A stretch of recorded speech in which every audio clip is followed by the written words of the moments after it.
Process होता है, ये विचार होते हैं 15-16 साल से लेके खासकर 20 से 25-26 साल के बीच की जो एज होती है, जो लोग होते हैं उनके मन में ऐसे बहुत सारे विचार होते हैं। और ये गलत नहीं है। अरेंज मैरेजेस का जो इतना कम जो रेशो है ना डाइवोर्स होने का, इंडिया में डाइवोर्स रेशो बहुत कम है। डाइवोर्स की जो मात्रा है वो बहुत कम है और उसका कारण ही यही है कि हस्बैंड बेचारे ये मान लेते हैं कि यार अब शादी तो हो गई है, ठीक है, 35-40 साल की एज हो गई है, चलो इसी से बीच दिमाग में पड़ चुका होता है कि लाइफ पार्टनर ऐसा होगा तो जीवन अच्छा बीतेगा, ठीक है। अगर आपकी बहू है, आपकी वाइफ ऐसी होगी तो जीवन आपका स्वर्ग बना देगी, जो कि आपकी गलतफहमी है, ठीक है। लड़कियों को लगता है कि भाई सफेद घोड़े पे बैठ के कोई राजकुमार आएगा और मुझे घोड़े पे बैठा के ले जाएगा। हर हर महादेव, जय श्री राम।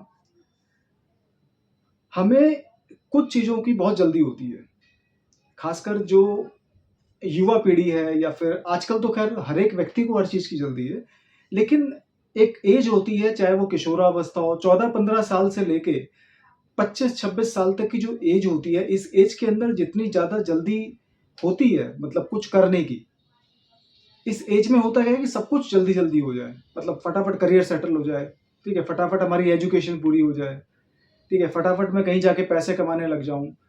और उतनी स्पीड हमारे को चाहिए होती है पार्टनर ढूंढने में, और हम ये भी सोचते हैं कि फटाफट कोई बढ़िया सी लड़की मिल जाए, कोई बढ़िया सा लड़का मिल जाए जिसके साथ हमारी सेटल हो जाए लाइफ और बस जीवन एकदम स्वर्ग की तरह।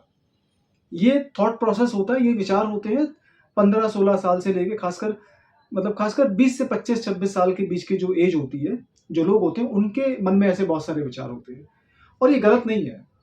एक समय की रिक्वायरमेंट होती है, एक शरीर की रिक्वायरमेंट होती है, ठीक है, और एक समाज का चलन होता है, एक कल्चर का दिया हुआ एक ज्ञान होता है। तो कहीं ना कहीं हम इन चीजों को खोजने की कोशिश करते हैं। और मैं उन रिश्तों की बात नहीं कर रहा हूँ जो कुदरत बनाती है, मतलब माता पिता, भाई बहन, चाचा ताऊ, ये तो बने हुए रिश्ते होते हैं, ठीक है। एक ऐसा रिश्ता जिसकी खोज में हम खुद निकलते हैं, चाहे वो गर्लफ्रेंड ढूंढना हो, चाहे वो बॉयफ्रेंड ढूंढना हो, चाहे वो एक अच्छा दोस्त ढूंढना हो, ठीक है, चाहे हमें अपनी बीवी या अपने पति की खोज हो। तो होता क्या है कि हम वो खोज, वो जो जो हमारी जिज्ञासा है अंदर की एक अच्छे लाइफ पार्टनर की, वो कहीं ना कहीं शुरू हो जाती है 18-19 साल की एज से ही। 15-16 साल की एज से भी शुरू हो सकती है, इसमें गलत नहीं है, क्योंकि वो बीच दिमाग में पड़ चुका होता है कि लाइफ पार्टनर ऐसा होगा तो जीवन अच्छा बीतेगा, ठीक है। अगर आपकी बहू है, आपकी वाइफ ऐसी होगी तो जीवन आपका स्वर्ग बना देगी, जो कि आपकी गलतफहमी है, ठीक है। लड़कियों को लगता है कि भाई सफेद घोड़े पे बैठ के कोई राजकुमार आएगा और मुझे घोड़े पे बैठा के ले जाएगा, ठीक है, 7 समुंदर पार। ये भी एक बहुत बड़ी गलतफहमी है। तो ऐसा कुछ नहीं होता, क्योंकि प्रैक्टिकल जीवन बिल्कुल सीमेंट की दीवार की तरह होता है। आपको रोज उसमें सर मारना पड़ेगा, और रोज आपको रिश्तों को रिपेयर करना पड़ेगा, रोज आपको अपने रूठे हुए पार्टनर को मनाना पड़ेगा, ठीक है, रोज उसकी गलतियों को आपको माफ भी करना पड़ेगा, और आपकी गलतियां, जो उसकी जो गलतियां होंगी आपको पता लग भी जाएंगी, यार ये बंदा जब मिला था मुझे तब तो ऐसी गलतियां नहीं करता था, अब अचानक इसके अंदर कहाँ से इतनी कमियां आ गई, ठीक है। तो फिर आपका ट्रस्ट इशू भी आएगा। ये बंदा शुरू शुरू में तो बहुत अच्छा था, या ये लड़की शुरू शुरू में तो बहुत सीधी सादी थी, सभ्य थी, अचानक इसके अंदर ऐसा क्या हो गया, ठीक है। तो कहीं ना कहीं हम जब किसी पार्टनर की खोज में जाते हैं तो बहुत सारी गलतियां हम लोग कर बैठते हैं, और हम क्या सोचते हैं कि चलो यार मिल गया है पार्टनर तो इसी के साथ लाइफ बिता लो। बहुत सारे लोग इंडिया में ऐसे भी हैं। हमारी अरेंज मैरिजेस का जो इतना कम जो रेशो है ना डाइवोर्स होने का, इंडिया में डाइवोर्स रेशो बहुत कम है। डाइवोर्स की जो मात्रा है वो बहुत कम है, और उसका कारण ही यही है कि हस्बैंड बेचारे ये मान लेते हैं कि यार अब शादी तो हो गई है, ठीक है, 35-40 साल की एज हो गई है, चलो इसी से काम चला लेते हैं, ठीक है, कोई बात नहीं, थोड़ा सा गुस्सा करती है या थोड़ा बड़बड़ाती है, ठीक है, और कोई बात नहीं, थोड़ा सा अगर शक भी करती है तो कोई दिक्कत नहीं है। और जो हमारी लड़कियां हैं, जो माताएं बहनें हैं, जो वाइफ होती हैं, उनका भी यही विचार होता है, ठीक है, अब तो शादी हो गई है, ठीक है, अब इसी से काम चलाना पड़ेगा, चलो कोई बात नहीं, थोड़ी ड्रिंक भी करता है तो कभी कभार पी लेता है, कोई दिक्कत नहीं है, ठीक है, थोड़ा सा शक्की है तो कोई बात नहीं। और अगर मर्द शक करता है तो ये तो प्यार की निशानी मानी जाती है कई जगह, मतलब कई ऐसे उदाहरण देखे हैं मैंने। अगर आप शक करते हो तो आप प्यार करते हो, अगर आप शक नहीं करते हो तो प्यार नहीं करते हो, मतलब शक नहीं है तो परवाह नहीं है, परवाह नहीं है तो भाड़ में जाओ। ऐसा आजकल का ये कॉन्सेप्ट थोड़ा सा सोशल मीडिया ने फैला दिया है, ठीक है। तो बेचारी औरतें जो हैं वो भी इस चीज को एक्सेप्ट कर चुकी हैं कि अब इसी के साथ लाइफ काटनी पड़ेगी, चाहे कुछ भी हो जाए, यही है, इस जीवन में तो इसी से काम चलाना पड़ेगा। तो हम कभी कभार रिश्तों को उनकी कमियों के साथ भी स्वीकार कर लेते हैं, लेकिन यहाँ पे मैं ये कहना चाहूंगा कि सारी की सारी कमियां स्वीकार करने लायक नहीं होती। खासकर आप अपने रिश्तों को तब तक संभाल सकते हो जब तक आप कोई बहुत बड़ा डिसीजन ना ले लें, ठीक है? अगर आपकी शादी नहीं हुई है और आप किसी व्यक्ति से शादी करने का प्लान बना रहे हो, कोई व्यक्ति आपके दिल में इतनी जगह बना चुका है कि भई ठीक है, मैं इसके साथ जीवन बिता सकता हूँ या बिता सकती हूँ, तो कम से कम उस रिश्ते की जो कुछ मर्यादाएँ हैं, उनको आपको समझना पड़ेगा, उनको आपको मापना पड़ेगा और उस रिश्ते की मर्यादाओं को आपको अपने जीवन के अपने लाइफ पार्टनर के सामने रखना भी होगा। अब कुछ चीज़ें यहाँ पे मैं बताना चाहूँगा जो मेरे ख़्याल से आपको रिश्ते में बिल्कुल भी बर्दाश्त नहीं करनी चाहिए। सबसे पहली चीज़, कोई भी व्यक्ति जिसके साथ आप जीवन बिताना चाहते हैं, अगर वो व्यक्ति आपके साथ जीवन बिताना चाहता है और आप भी उस व्यक्ति के साथ जीवन बिताना चाहते हैं, लेकिन एक शर्त है, वो शर्त ये है कि वो चाहता है कि आप उसके जैसे बनो। तो ये जो शर्त है बहुत ही नाजायज़ है, बहुत ही अनफ़ेयर है। रिश्तों के अंदर आपको अगर आपके रूप में स्वीकार ना किया जाए, तो वो रिश्ता गलत है, उस रिश्ते के अंदर कहीं न कहीं दिक्कत आ सकती है। तो अगर मैं अपनी वाइफ़ को बोलूँ या आपकी वाइफ़ आपको बोले कि आप मेरे जैसे बनो, तो वो तरीका थोड़ा-सा गलत है। थोड़े बहुत बदलाव एडजस्टेबल हो सकते हैं, लेकिन अगर आपको लगे कि मेरा लाइफ़ पार्टनर मुझे पूरी तरह बदलने में लगा हुआ है, मेरे सोचने का तरीका, मेरे उठने-बैठने का तरीका, कपड़े पहनने का तरीका, मेरे खर्चा करने का तरीका, ठीक है?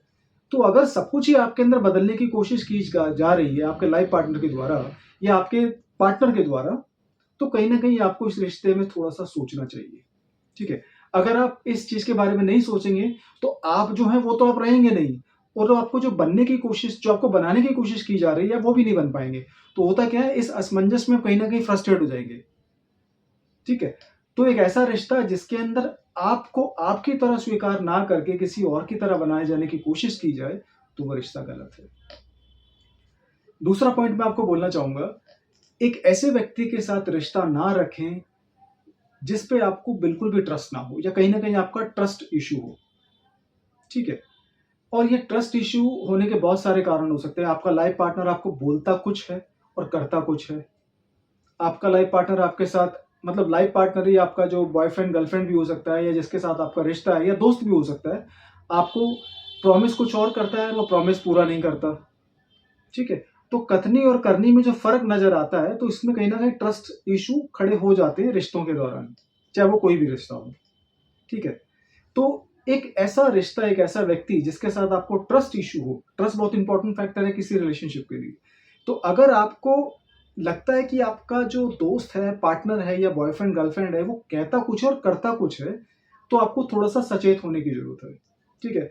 क्योंकि आप किसी गुस्सैल लड़की या लड़के के साथ, आप किसी शक्की लड़का या लड़की के साथ तो आप एडजस्ट कर सकते हैं, लेकिन अगर ट्रस्ट फैक्टर होगा तो आप एडजस्ट नहीं कर पाओगे।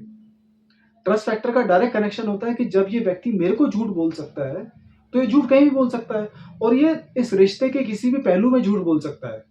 तो इस व्यक्ति पे भरोसा नहीं किया जा सकता।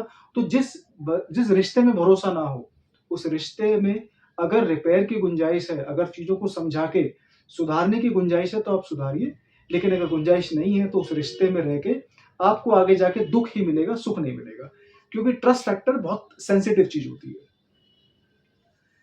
तीसरी चीज़ मैं ये बताना चाहूँगा यहाँ पे कि अगर आपका लाइफ पार्टनर आपको बार-बार ये कहता हो कि आप मेरे लिए मैटर नहीं करते या आपको इस बात का बार-बार एहसास दिलाया जाता हो कि आपकी कोई वैल्यू नहीं है, ठीक है? चाहे आप कितने ही पढ़े-लिखे हों, चाहे आप भले ही ईश्वरचंद विद्यासागर हों, चाहे भले ही आप बिज़नेसमैन हो, आपकी बहुत सारे आप पैसा कमाते हो, चाहे आप दिखने में बिल्कुल हैंडसम हो, ठीक है? चाहे आप बहुत सुंदर लड़की हों, बहुत हाइली एजुकेटेड हो, ठीक है? चाहे आप कितने भी सोफिस्टिकेटेड हो, लेकिन आपकी नज़रों में जो वैल्यू आपकी है और वो आपके पार्टनर की नज़रों में नहीं है, तो उस रिश्ते में भी कहीं न कहीं आपको दिक्कत होगी।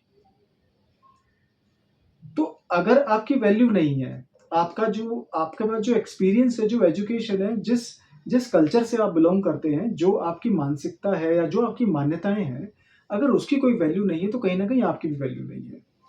तो जिस रिश्ते में आपकी कोई वैल्यू ना हो, आपकी कोई कदर ना हो, ठीक है? जिस रिश्ते में आपको बराबर की इम्पोर्टेंस नहीं मिलती या कम से कम पर्याप्त मात्रा में इम्पोर्टेंस नहीं मिलती, तो उस रिश्ते में नहीं रहना चाहिए। उस रिश्ते में आगे जाके आपकी जो इम्पोर्टेंस है ये और कम होगी और कहीं न कहीं ये जो आपकी जो कम इम्पोर्टेंस आँकने का जो तरीका है, ये आपको आगे दुःख देगा, ठीक है? तो ऐसे रिश्ते में जिसमें आपकी कदर ना हो, आपकी वैल्यू ना हो, और आपकी जो अचीवमेंट है उसकी कोई वैल्यू ना हो तो उस रिश्ते में नहीं रहना चाहिए।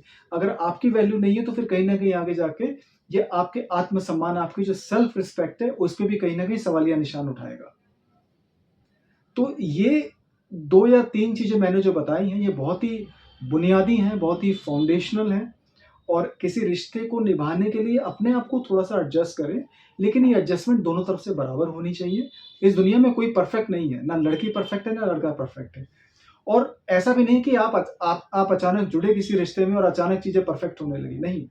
रिश्तों को एक ट्रैक रिकॉर्ड पे लाने के लिए, रिश्तों को स्मूथली चलाने के लिए दोनों ही पार्टनर्स की बराबर की ज़िम्मेदारी है और ताली हमेशा दोनों हाथों से बजती है। ऐसा नहीं कि एक व्यक्ति कोशिश कर रहा है, दूसरा कोशिश नहीं कर रहा, नहीं। ऐसे तो फिर वो रिश्ता चल ही नहीं पाएगा। लेकिन इस किसी भी रिश्ते को ऐसे ना लें कि मतलब अब तो मुझे गर्लफ्रेंड मिल गई है, पता नहीं दोबारा मिलेगी नहीं मिलेगी, ठीक है? किसी भी रिश्ते को ऐसे ना लें, यार ये बड़ी मुश्किल से तो ये बॉयफ्रेंड मिला है, वैसे मुझे कोई पूछता नहीं है, अब इसी बॉयफ्रेंड से काम चला लूँ। तो ये वाली जो जो मानसिकता है, ये जो सोचने का तरीका है, ये आपके खुद के ऊपर एक सवालिया निशान उठाता है, ठीक है? इस दुनिया में सबके लिए सब कुछ है। एक लड़की जिसको कोई नहीं पूछता, उसकी भी शादी होगी, उसके लिए भी बॉयफ्रेंड है, ठीक है? इस दुनिया में अगर आप बनाना चाहते हैं तो, ठीक है? एक लड़का जो कुछ भी नहीं करता है हिंदुस्तान में, उसकी कम से कम गर्लफ्रेंड तो होगी नहीं होगी, भगवान जाने, लेकिन उसकी शादी ज़रूर होगी। क्योंकि हिंदुस्तान में शादी हो ही जाती है। आप कुछ करो चाहे मत करो, लेकिन हिंदुस्तान में शादी हो ही जाती है, ठीक है? तो इतना भी जीवन से निराश होने की ज़रूरत नहीं कि कुछ मिलेगा नहीं या कोई मेरे लिए कोई बना नहीं है, ठीक है? ऐसा कुछ नहीं है। और ये भी लोग बोलते हैं कि भैया दुनिया में मेरे लिए कोई ना कोई बना है, कहीं पे कुछ कर रहा होगा, नहीं, ऐसा नहीं है, ठीक है? सकारात्मक तरीके से एक्टिव होके रिश्तों पे काम करना पड़ता है, उसके बाद ही रिश्ते काम करते हैं। ऑटोमैटिक इस दुनिया में कुछ नहीं होता, ऑटोमैटिक सिर्फ़ बारिश होती है, भूकंप आता है या दूसरी आपदाएँ आती हैं, ठीक है? जीवन में जब सुधार लाना होता है, तो उसके अंदर कुछ ना कुछ क्रियाएँ करनी पड़ती हैं, कुछ ना कुछ एक्शन लेने पड़ते हैं, कुछ ज़िम्मेदारी लेनी पड़ती है। तो यही कुछ चीज़ें हैं जो रिश्तों को सँभालने के लिए आपको मदद दे सकती है। हर हर महादेव, जय श्री राम।